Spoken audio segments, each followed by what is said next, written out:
When Avatar first came out, people didn't really know what to expect. And when they walked into a movie theater, they sat down and they saw a film um, that was authored to take advantage of the big screen, the giant screen in the case of IMAX, the 3D, which was fairly new at that time. I think Avatar was the first really big movie in 3D, and so it took them on an experience that they weren't expecting. They were positively surprised.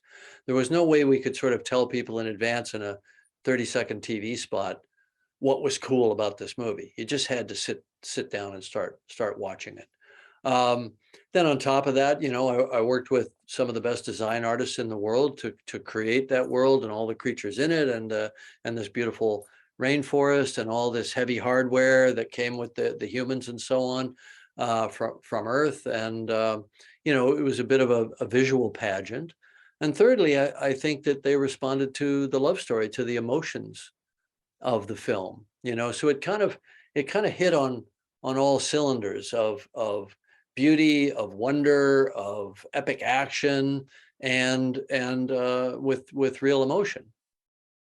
In remastering the film, what we strive to do was to just optimize the experience, to enhance that sense of wonder and beauty by improving the 3D slightly, and doing that using high frame rate and high dynamic range and things like that.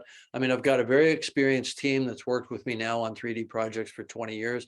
We sort of knew what we always wanted to do, and we just did it. We didn't change the story.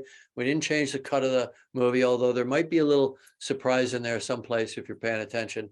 But basically, it's the same film in terms of the storytelling, but the visual presentation is just brighter, clearer, sharper, sounds better. Atmos 9.1 sound, which we didn't have available back then. So it pretty much rocks the house. We could have put in a lot of scenes that were taken out, as we were editing the film.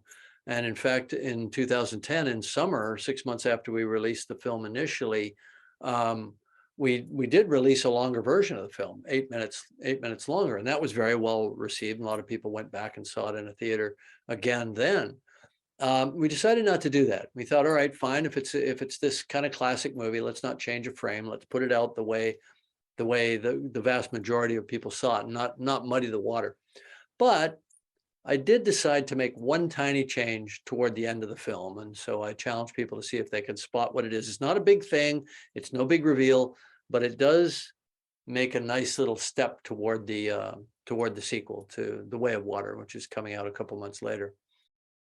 If you're under sort of 22 years old ish, you probably almost certainly didn't see Avatar in a movie theater. So if you're a fan, you're a fan of a movie that you've seen, at home on TV or on a laptop or some device. So you really haven't seen the movie. So you kind of get to watch it for the first time all over again with all of that dimensionality, literally and figuratively, that you don't experience unless you go to the cinema. And ideally go to, a high-end cinema that's got the good 3D and the laser projection if it's available in your area or whatever. And you'll experience a version of the film that it's pretty hard to imagine just watching it on a 2D television set.